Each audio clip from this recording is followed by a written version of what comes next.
सर्वांना नमस्कार। नेहमीची वेळ झाली की चिमुकली पावलं अंगणवाडीकडे वळतात। मुलं शिकतील, मोठी होतील या मोठ्या आशेने आई वडील मुलांना अंगणवाडीत पाठवत असतात। आपणही त्यांच्या अपेक्षा पूर्ण करण्यासाठी काम करतच असतो। अभ्यासक्रमात असलेल्या मुलांच्या सर्वांगीण विकासाच्या अपेक्षा आपल्या हातात असलेल्या वेळेत आपल्याला पूर्ण करायच्या असतात। यासाठी लागणारा वेळ जास्तीत जास्त चांगल्या रीतीने कसा वापरता येईल हे आज आपण पाहणार आहोत। अंगणवाडीचं दैनंदिन वेळापत्रक म्हणजे काय? मुलांचा विविध अंगांनी विकास करणं हे तसं एक मोठं कौशल्याचं काम आहे। ते करण्यासाठी मुलांना वर्षभर योग्य असे वेगवेगळे अनुभव द्यावे लागतात। यासाठीच मुलं रोज अंगणवाडीत येत असतात। 3 ते 6 या वयोगटातल्या मुलांची वाढ अतिशय वेगाने होत असते। मुलांच्या जीवनातला हा सोन्याचा काळच म्हणायला हवा। तो कारणी लागणं फार महत्त्वाचं असतं। यासाठीच विकास घडवतील अशा कृती, उपक्रम आणि रोजचा आपल्या हातामध्ये उपलब्ध असलेला वेळ यांचा मेळ आपल्याला घालावा लागतो। हा मेळ घालून अंगणवाडीचं दैनंदिन वेळापत्रक तयार होतं। एक चांगलं वेळापत्रक आपल्याला कसं तयार करता येईल हे आज आपल्याला बघायचं आहे। आणि त्यासाठी पहिल्यांदा आपल्याला एक नमुना वेळापत्रक पाहायचं आहे। हे आहे एक नमुना वेळापत्रक। या वेळापत्रकाचं जरा निरीक्षण करूया। यात काही गोष्टी नेहमीच्या आणि ओळखीच्या दिसतील। उदाहरणार्थ मुक्त खेळ, परिपाठ हे आपल्याला माहितीच आहे। तर काही गोष्टी आपल्याला नवीन सुद्धा दिसतील। ज्या गोष्टी नवीन दिसतील त्यांची थोडी नोंद करून ठेवूया। हे नमुना वेळापत्रक पाहताना काही प्रश्नांचा विचार आपल्याला करायचा आहे। पहिला प्रश्न असा, यातल्या कृती कोणकोणत्या विकास क्षेत्रांशी संबंधित दिसतात? आणि दुसरा प्रश्न असा की तुमच्या अंगणवाडीचं एक वेळापत्रक आहेच, त्यात यापेक्षा काही वेगळेपणा दिसतो का? आणि असला तर तो कुठे दिसतो? थोडा वेळ व्हिडिओ थांबवा आणि तुम्ही केलेली निरीक्षणं तुमच्या वहीमध्ये लिहा।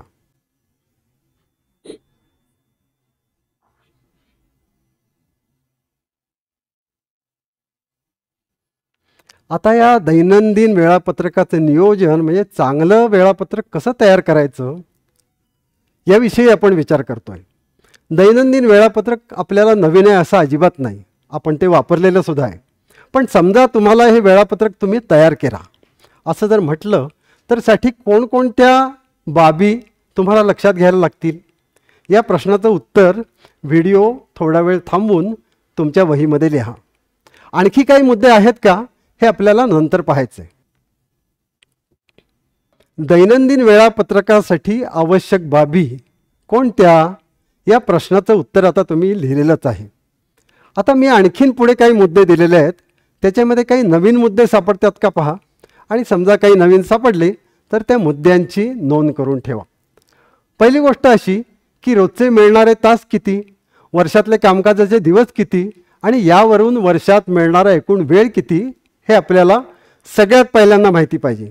कृती, उपक्रम यांची निवड विचारपूर्वक करायला पाहिजे। म्हणजे काय? कृती निवडताना 5ही विकास क्षेत्राशी संबंधित आहेत का हे पाहायला हवं। त्यात विविधता पाहिजे। त्या एकट्याने करायच्या का जोडीने करायच्या, वर्गातल्या का वर्गाबाहेरच्या, असा सगळा विचार करून निरनिराळ्या कृतींमधलं प्रमाण योग्य आहे का हे आपल्याला बघायला हवं। पुढचा मुद्दा आहे तासिकांचा क्रम ठरवणं। तो ठरवताना तो असा ठेवायला पाहिजे की मुलं कंटाळणार नाही। साधी गोष्ट आहे। त्यासाठी मुक्त हालचाली, बडबड गीतं, खेळ, वर्गातल्या कृती, काही वर्गाच्या बाहेरच्या असतील, अशा सगळ्या कृती आपल्याला एकसुरीपणे न वाटता आलटून पालटून वेळापत्रकात ठेवायला पाहिजेत। आता आपल्याला माहिती आहे की या वयात मुलं कशी असतात। कुठल्याही कृतीमध्ये ती जास्त वेळ रमत नाहीत। आणि हे लक्षात घेऊन कुठलीही कृती किती वेळासाठी घ्यायची, किती वेळाने बदलायची याचं भान आणि कौशल्य हे आपल्याला नक्कीच पाहिजे।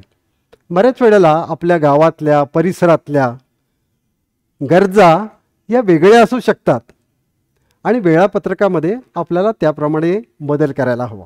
अजूनही काही मुद्दे अनुभवातून तुम्हाला माहिती असतील आणि तुम्ही ज्या वेळेला वेळापत्रक तयार कराल ते आपल्याला वापरता येतील।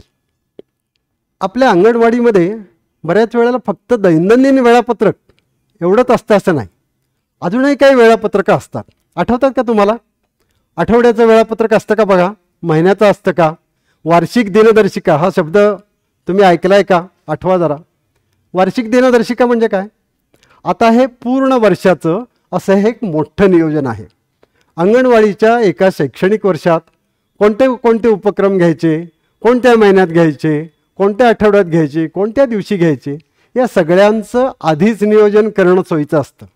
त्यामुळे कमी वेळात आपल्याला जास्त उपक्रम घेता येतात आणि जास्त चांगल्या रीतीने घेता येतात. या दोन्ही गोष्टी आपल्याला साध्य करता येतात. असा संपूर्ण वर्षाचा नियोजनाचा तक्ता आपण तयार केला म्हणजे त्यालाच म्हणायचं शालेय वार्षिक दिनदर्शिका. समजा अशी वार्षिक दिनदर्शिका आपल्याला तयार करायची असेल तर आपल्याला संपूर्ण वर्षात अंगणवाडीमध्ये काय कुठले कुठले कार्यक्रम होतात, कोणत्या घडामोडी होतात, या सगळ्या गोष्टी आपल्याला आठवायला पाहिजेत. तुम्हाला आठवतात का बघा. आणि हे आठवण्यासाठी हा व्हिडिओ थोडा वेळ थांबवा, याचा विचार करा आणि तुमच्या वहीमध्ये तुमचे या उत्तराचे मुद्दे लिहा. तुमचं आता लिहून झालंय का बघा बरं. तुम्ही आत्ताच या विषयाचे काही मुद्दे लिहिले असतील. आणखी काही मुद्दे आहेत का ते बघूया जरा. वार्षिक दिनदर्शिका तयार करताना, दैनंदिन वेळापत्रक तयार करताना जे मुद्दे तुम्ही लिहिलेले आहेत, आपण पाहिलेत, ते तर सगळे ध्यानात घ्यावे लागतातच. पण याशिवाय वर्षातल्या इतर घडामोडी, सगळ्या घडामोडी लक्षात घ्याव्या लागतात. अंगणवाडीचा रोजचा कालावधी, सुट्ट्या, वर्षातले एकूण कामाचे दिवस, सणवार असतात, विशेष दिवस असतात, क्रीडा स्पर्धा असतात, शालेय समारंभ असतात, प्रदर्शनं, क्षेत्रभेटी, 1 ना 2 कितीतरी गोष्टी आपल्याला पाहाव्या लागतात. यात तुम्ही आणखी सुद्धा काही गोष्टींची भर नक्की घालू शकाल. एक छोटंसं काम करूया. कॅलेंडर बघायचं पुढच्या वर्षीचं आणि या सगळ्या गोष्टी आत्ता ज्या आपण बघितल्या त्या ती महिनावार यादी करायची. म्हणजे आपलं काम, वार्षिक दिनदर्शिका करण्याचं जे काम आहे ते आपलं काम सोपं होईल. आणि दुसरी गोष्ट अशी की प्रत्येक वर्षी जर आपण मागच्या वर्षीचा आढावा घेतला तर दैनंदिन वेळापत्रक असेल किंवा वार्षिक वेळापत्रक असेल, ते आहे त्यापेक्षा प्रत्येक वर्षी अधिक चांगलं होऊ शकेल. या सगळ्याचा विचार करून आत्ताच्या आपल्या सध्याच्या नियोजनात काही बदल करणं गरजेचं आहे असं तुम्हाला वाटलं का? आणि जर वाटलं असेल तर आवश्यक त्या ठिकाणी आपण बदल करूया आणि मुलांना आवडणारे आणि समृद्ध करणारे जास्तीत जास्त अनुभव आपण देऊया. आणि या कामासाठी माझ्या आपल्या सर्वांना मनापासून शुभेच्छा.